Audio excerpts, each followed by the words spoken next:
ආයිබෝන් දුවේ පුතේ. ඉතින් ගොඩක් අයගේ ඉල්ලීමක් තිබ්බා මම අවුරුදු 27ක් තිස්සේ ගණිතය උගන්වනවා. බොහෝ දෙනාගේ ඉල්ලීමක් තිබ්බා O level වලට අපිට උදව්වක් කරන්න. ඉතින් ඒ වගේම මගේ හිත මිත්‍රාදීන් ගෝලයෙන්ම නිරන්තරයෙන් ඉල්ලීම් කරා. මට හිතුණා මේ වෙලාවේ YouTube එකට ඔයගලන්ට ගාන පාඩමකින් එක ගාන බැගින් පුංචි උදව්වක් වෙන විදියට ගණන් ටිකක් හදන්න. ඉතින් පුතාලට පුළුවන් මගෙත් එක්කම මේ ගණන් ටික හදාගෙන යන්න. හැබැයි ඒකට ඉස්සෙල්ලා පුතාලා එකවරක් ගාන හොඳින් බලන්න. අහන්න. ඊට පස්සේ පොලයක් අරගෙන මාත් එක්කම සුළු කරමින් ගාන හදාගෙන යන්න. මම අද පුතාලත් එක්ක කතා කරනවා පෘෂ්ඨ ඝන වස්තු වල පෘෂ්ඨ වර්ගඵලය හා පරිමාව කියන පාඩමේ ගැට් ගාන. එතකොට පුතාලා දන්නවා අනිවාර්යයෙන්ම සාමාන්‍ය පෙළ විභාගේ රචනා ප්‍රශ්න පත්‍රයේ අපිට අනිවාර්යයෙන්ම වෙන ගානක් ලැබෙනවා. ඉතින් මම මේ ගානක් ලියාගෙන ඇවිල්ලා එහෙම කරනව නෙවෙයි. මට හිතට ඒ වෙලාවට එන විදියට තමයි මම සාමාන්‍ය පන්තියේ ගණන් දෙන්නේ. ඉතින් දැන් මම ගණනක් බෝඩ් එකේ රූප සටහනක් එක්ක ඔයාලට පේන්න දානවා. ගාන ලියා ගන්න ඕන දරුවෝ මේ විදිහට ලියාගත්තට කමක් නැහැ. අභ්‍යන්තර අරය සෙන්ටිමීටර 14ද බාහිර අරය සෙන්ටිමීටර 21ද වන සිලින්ඩරාකාර නලයක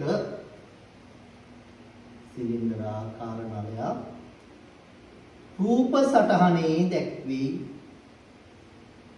අපි ආයිත් කියමු නේද ගාන මොකද කිව්වේ අභ්‍යන්තර අරය සෙන්ටිමීටර 14ද බාහිර අරය සෙන්ටිමීටර 21ද වන සිලින්ඩරාකාර නලයක් රූපයේ දැක්වේ. නලයේ දිග මීටර 2කි. නලයේ දිග මීටර 2. හොඳයි පුතේ. දැන් ඕගොල්ලෝ මේ ගාන ලියාගත්තා නම් මේ මම අඳිනවා වගේම රූප සටහන අඳින්න පුරුදු වෙන්න. ගොඩාක් දරුවන්ට තියෙන ගැටලුවක් තමයි රූප සටහනක් ඇඳ ගන්න තේරෙන්නේ නැහැ. ඒ වගේම රූප සටහනක් අවබෝධ කරගන්න තේරෙන්නේ නැහැ. මෙන්න මේකට හේතුව තමයි පුතේ ඔයාලට චිත්ත රූපයක් මවා ගන්න බෑ. මම හිතන්නේ සිංහල භාෂාවේ උගන්වනවා චිත්ත රූප නේද සාහිත්‍යයට. හැබැයි අපේ දරුවන්ට ඒක හදාගන්න බෑ. ඒක දරුවන්ගේ වරදක් නෙමෙයි. ගුරුවරු වෙච්ච අපි මාධ්‍ය වලින් හැමදේම හිතන්න නොදී පේන එකේ වරද මං හිතන්නේ. ඕන්න අපි රූපයක් ඇති. හරි. දැන් මොනෝක තමයි අපේ ගාන. ගානේ රූපය. හරිනේ. මොකද්ද ගණන? අභ්‍යන්තර ආරය සෙන්ටිමීටර 14ද බාහිර ආරය සෙන්ටිමීටර 21ද වන සිලින්ඩරාකාර නලයක් රූපයේ දැක්වේ. ඒ දිග මීටර 2. ඒකක ගැන හොඳ අවබෝධයක් Tamanට තියෙන්නට ඕන. දැන් පළවෙනි ප්‍රශ්නය තමයි පුතේ හරස් කඩ වර්ගඵලය සොයන්න. හරස් කඩ වර්ගඵලය සොයන්න.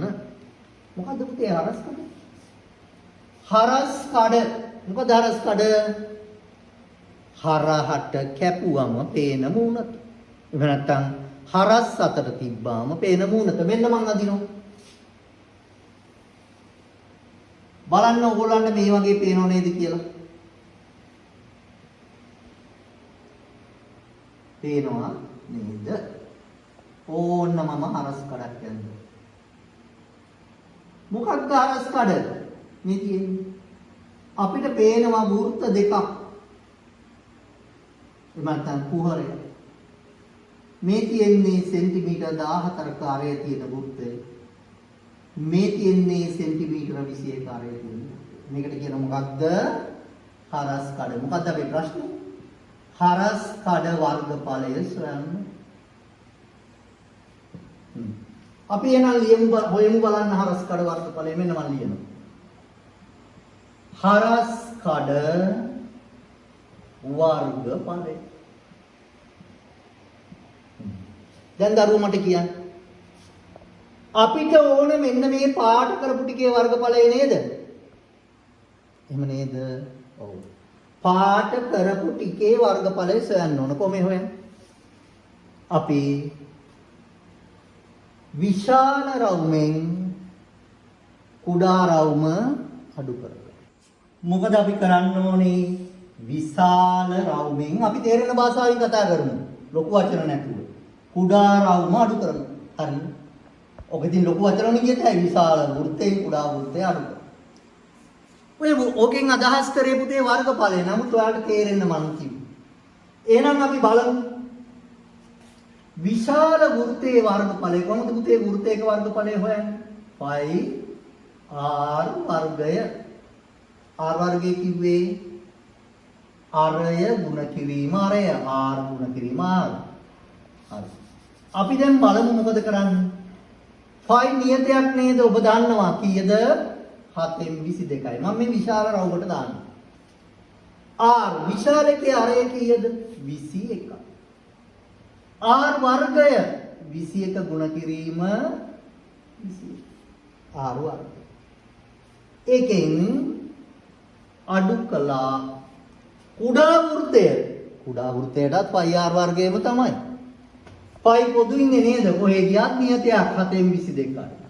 අන්න පුතේ අරය වෙනස් වුණා. මෙන්න කුඩා එකේ අරය හොයනවා. කුඩා එකේ අරය කීයද? 14යි. r වර්ගය 14 වරක් 14. හොඳයි. ඔය දරුවෝ දැන් මට කියන්න මේක කොහොමද ඔයගොල්ලෝ සුළු කරන්නේ? මං කියනවා ඔයගොල්ලෝ සුළු කරන විදිය. මේ කෑල්ල වෙනම සුළු කරලා ගත්ත උත්තරයක්. හරිනේ? ඔන්න. මේ කෑල්ල වෙනම සුළු කරලා ගත්ත උත්තරයක්. ඊට පස්සේ දෙන්න මොකද කරේ?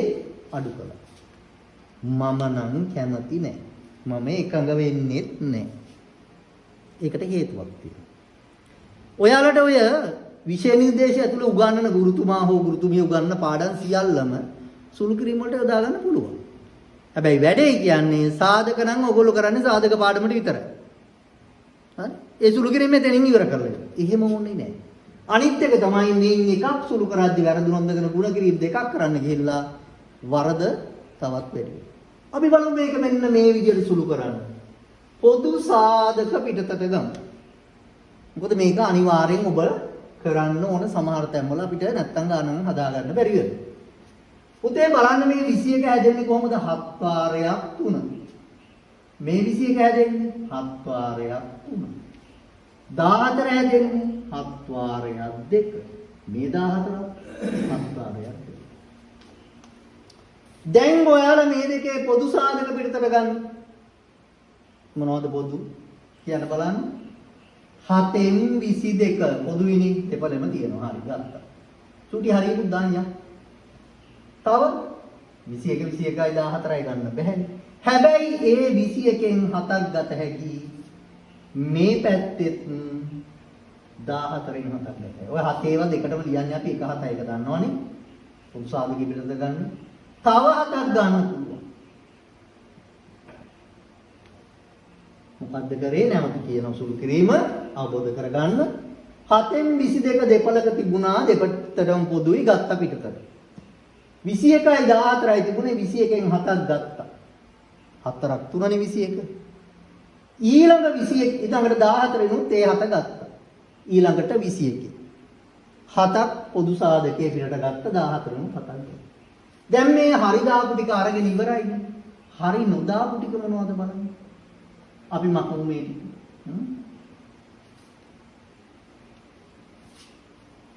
21න් 7ක් ගත්තාම කීයක් ඉතුරු වුණාද? 3යි. 21න් 7 අඩු කරා නෙමෙයි 21 7න් බෙදුවා සාධකයක් පිටට ගත්තේ හොඳ. හරි මේ 21න් 7ක් ගත්තා මේ එන්නේ 7 3යි. අඩු කිරීම 7න් 22 අරගෙන තියෙන්නේ එහෙනම් ඒ හරියත් මතක. ඊළඟට 14න් 7ක් ගත්තා ඉතුරු වෙන්නේ කීයද? 2යි.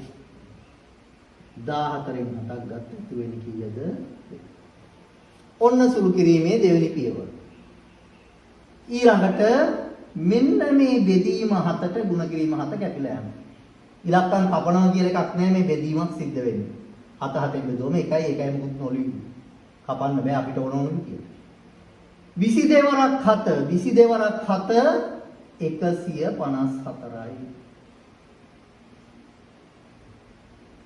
බලන්න වරහන් ඇතුළු සුළු කරන්න 3 වරක් 3 9යි අඩු කිරීම 2 වරක් 2 4. ඉස්සෙල්ලා සුළු කරන්නේ කොහෙද? වරහන්. 9න් 4ක් අඩු කරා 5යි. 154 එක 5. එකවර උත්තරේ කියන්න පුළුවන් නම් වඩා හොඳයි. බලමු. 5 වරක් 4 20න් බිඳුව ඉතිරි 2. 5 වරක් 5 25යි මේ 2යි 27න් 7 ඉතිරි 2. 5 වරක් 1 5යි මේ 2යි 7යි. මොකක්ද ඒකකය? වර්ග සෙන්ටිමීටර්. ගොඩාක් දරුවන්ට පේපර් බලනකොට අහු වෙනවා. ඒකක නම් මතකම නැත. වර්ගඵලයට සෙන්ටිමීටර දානවා. පරිමාවට වර්ග සෙන්ටිමීටර දාන ඔන්න වගේ වැඩ කරනවා. ඒ නිසා හොඳට ඒකක ගැන ඔබ සැලකිලිමත් වෙන්න. ඔන්න අපි අරස්කඩ වර්ගඵලය හෙව්වා. ඒ කියන්නේ මෙන්න මේ උඩ මූණතේ වර්ගඵලය හෙව්වා. ඒ જાතියම මූණතක් යටත් තියෙනවා අමතක කරන්න එපා. හරි. එහෙනම් ඔන්න පළවෙනි ප්‍රශ්නේ. හොඳයි දැන් පුතාලා මේක අවබෝධ කරගන්න ඇති කියලා මම හිතනවා. එතකොට අපි ඔන්න පළවෙනි ප්‍රශ්නේ පිළිතුර සකස් කරගෙන අවසන්. ඔන්න අපි යනවා දෙවෙනි ප්‍රශ්නෙට. මොකක්ද දෙවෙනි ප්‍රශ්නේ? අභ්‍යන්තර පෘෂ්ඨ වර්ගඵලය සොයන්න. මොකක්ද? අභ්‍යන්තර පෘෂ්ඨ වර්ගඵලය සොයන්න. එහෙනම් අපි මේක මකලා අදමු. මොකද අපේ බෝඩ් එක පොඩිනේ. අපි බලමු ඉදිරියේදී ඩිජිටල් බෝඩ් එක වැඩ කරන්න. අදට අපි මේකෙන් කරමු.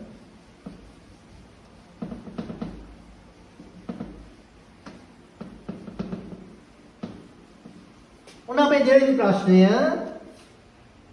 අභ්‍යන්තර පෘෂ්ඨ වර්ගඵලය සොයන්න. මොකද්ද පුතේ අභ්‍යන්තර පෘෂ්ඨය? කො අභ්‍යන්තර පෘෂ්ඨය? මේ බලන්න මේක සිලින්ඩරයක් නලයක් නේ. මේ සිදුරෙන් අත දාන්න. අත දැම්මට පස්සේ අත ගෑම පෘෂ්ඨයක් අහු වෙනවා. ඒක සිලින්ඩරාකාර වක්‍ර පෘෂ්ඨයක්. මොකක්ද? සිලින්ඩරාකාර වක්‍ර පෘෂ්ඨයක්. මොකද්ද සිලින්ඩරාකාර වක්‍ර පෘෂ්ඨයක වර්ගඵලය හොයන්නේ? 2යි phi r h 2යි phi 7න් 22යි අභ්‍යන්තරාරය 14යි h කීයද? 2යි. හරිද? h 2යි. මම හරිද? නෑ පුතේ වැරදි. මෙයා සෙන්ටිමීටර මෙයා මීටර එකට ගුණ කරන්න බැහැනේ. එහෙනම් මේක 2 කියලා යෙදුවා නම් වැරදි. මීටර 2යි කියන්නේ සෙන්ටිමීටර වලින් නම් 200යි. ඇයි ඒ? මීටර 1 සෙන්ටිමීටර 100යි. එහෙනම් 2 200යි. සුළු කරා 14ට 7 2. මේ බලන්න. 22 වරක් 2 දෙවරක් 22 44යි. 44 ඒවා දෙකක් 88යි. 88 200ෙන් ගුණ කරා.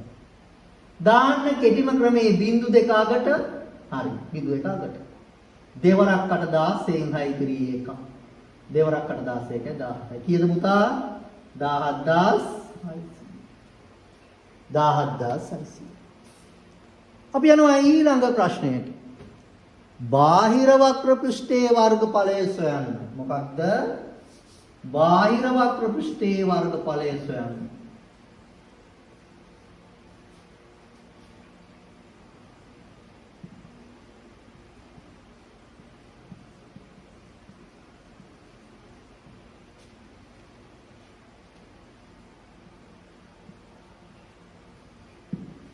බාහිර වක්‍ර පෘෂ්ඨයේ වර්ගඵලය සොයන්න.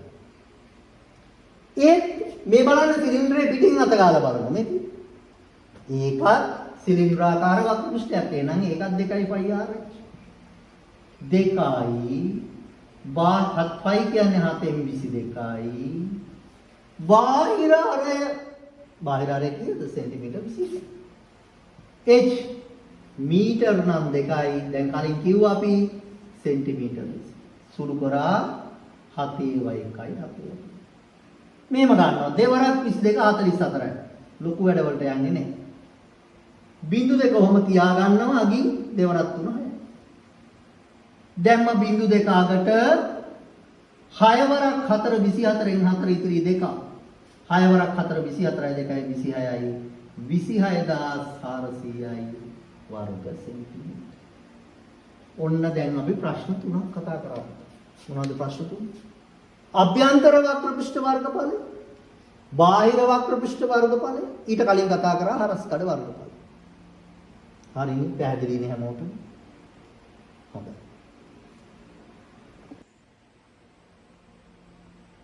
හොඳයි පුතේ, දැන් පුතාලා ඉගෙන ගත්ත මේකෙන් දෙන්න පුළුවන් ප්‍රශ්න 3ක් මේ වගේ ප්‍රශ්න. දැන් වර්ගඵලය තමයි මේ කතා කළේ. මොකක්ද? හරස්කඩ වර්ගඵලය කතා කරා. අභ්‍යන්තර වක්‍ර පෘෂ්ඨ වර්ගඵලය කතා කරා. බාහිර වක්‍ර පෘෂ්ඨ වර්ගඵලය. ඔන්න අහනවා දරුවනේ ඊළඟ ප්‍රශ්නය මුළු පෘෂ්ඨ වර්ගඵලය සොයන්න. කොහොමද අපි මුළු පෘෂ්ඨ වර්ගඵලය හොයන්නේ? මේකේ පෘෂ්ඨ කීයක් තියෙනවද වර්ගඵලය හොයන්න?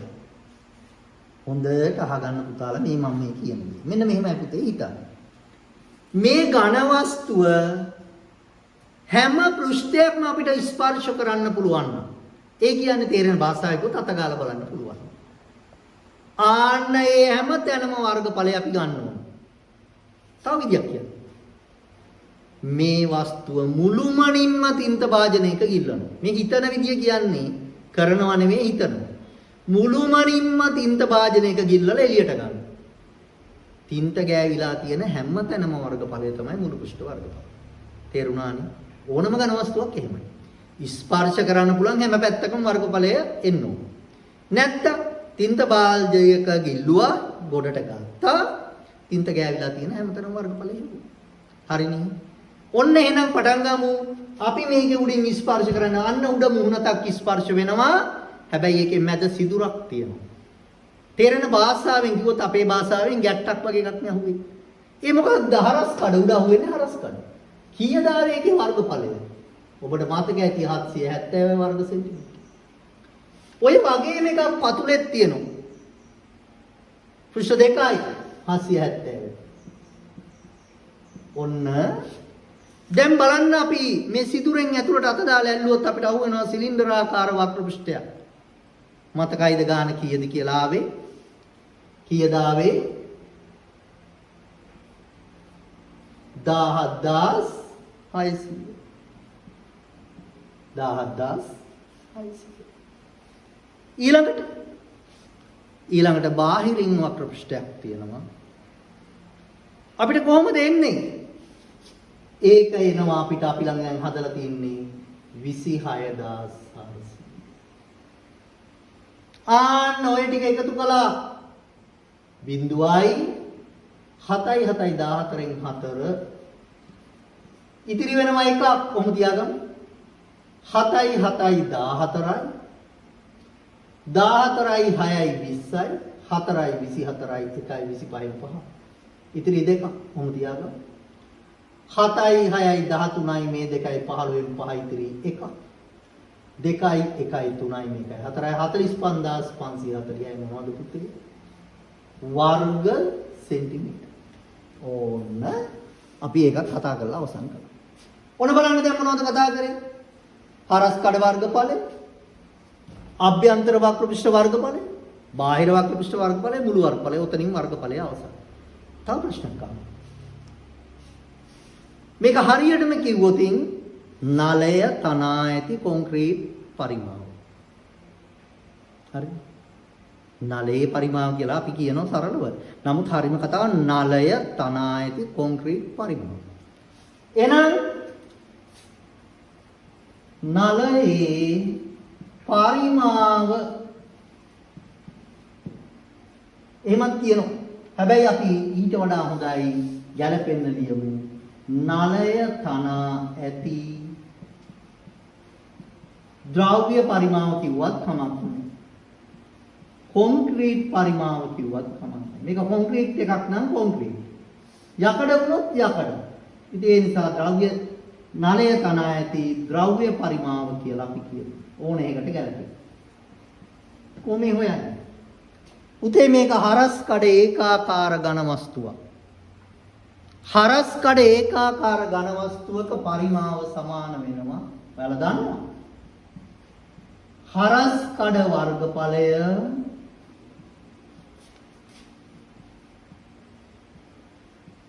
ගුණ කිරීම දිග. පුතේ මේ දිග කියන වචනය හරි ප්‍රබලයි. දිග කියන වචනය ඇතුලේ නිරූපණය වෙනවා හරහට තිබ්බොත් මොකක්ද? දිග. හිටවල තිබ්බොත් කෙලින් කණුවක් වගේ එකක් න උස. නලයක් වගේ එකක් නම් දිග, කණුවක් වගේ එකක් නම් උස. ලිඳක් වගේ එකක් නම් ගැඹුර. කාසියක් වගේ එකක් නම් ඝනකම. එහෙනම් මේ දිග කියන එක ඇතුලේ නිරූපණය වෙනවා දිග, උස, ගැඹුර, ඝනකම. හොඳයි. එහෙනම් අපි හදමු. පරිමාව සමානයි හරස් කඩ වර්ගඵලය 770යි. මොනවද ඒකකය? වර්ග සෙන්ටිමීටර. දිග මීටර 2යි කියන්නේ සෙන්ටිමීටර 200. ඔන්න ඉස්සෙල්ලාම ඒකකේ කතා කරමු.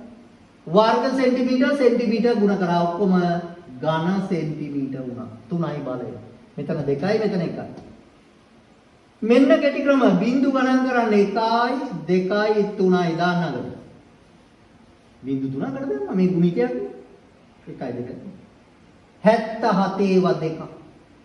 දෙවරක් අත 14න් 4 ඉතිරි එකක් දෙවරක් අත 14 එකක්. කීයද උත්තරේ 154000යි. පරන්තාලට කිව්වනම් 154000යි ඝන සෙන්ටිමීටර. ඔන්න පුතේ සම්පූර්ණ ගැටලුවක් විභාගෙන්න. ඕන්නම් ඉතින් ඔකට තව පොඩි එකතු කිරීමක් කරත හැකි. කොන්ක්‍රීට් හරි යකඩ හරි ඝන සෙන්ටිමීටර එක බර මෙච්චරයි. ඒ අනුව මේ නලයේ කොච්චර බරද? ඒ වගේ. ඉතින් තව පොඩි පොඩි කැලි එකතු කරලා. හැබැයි මූලිකාංගය ඔච්චරයි. මේකෙන් තව ගොඩක් ගැටලු හදත හැකියි. ඕන්නම් මේක දෙකට පළලා පීල්ලක් කරගන්න පුළුවන් අපිට. හැබැයි මූලික સિદ્ધාන්තය දෙන ගැටලුවම. ඒ වගේම තමයි මේ සිලින්ඩරය ආශ්‍රිත ගැටලු වලදී මේ මම තමයි කොහෙන් කරකවල ඔබට දුන්නත් ලැබෙන්නේ. ඉතින් මම විශ්වාස කරනවා දරුවන්ට මේ කියා දීපු දේ හොඳට තේරෙන්නේ නැති. ඔබ මේක ඉස්සෙල්ලා අහන්න වතාව. ඊට පස්සේ කොලයකුයි පෑනකුයි අරගෙන මාත් එක්කම මේ ගාන හදන්න. ආයිත් වතාවක් අහන්න ඔබට ජීවිතේටම මේ ගාන හොඳටම තේරෙයි. මම එහෙම විශ්වාස කරනවා. ඉතින් අදට අපි මේ එක ගණනකින් අපි එක ගණනක් හදලා දීලා ඔබට පුංචි අත්කලක් වෙලා අද දවසේ සමුගන්නවා. ඉදිරියට මේ වගේ කුඩා වීඩියෝ දවසකට දෙකකට වරක් වගේ බැගි අපි පාඩම් සම්බන්ධයෙන් එකතු කරන්න බලාපොරොත්තු වෙනවා. ඉතින් මට සමන් දුන්න මාව නරඹපු හැම දිනාටම බොහොමත්ම ස්තුතියි. අපිට ඉතින් මේක අනිත් පැයටත් බලන්න සලස්වුවට කමක් නැහැ. එහෙමනම් ඔබ සියලු දෙනාටම තෙරුවන්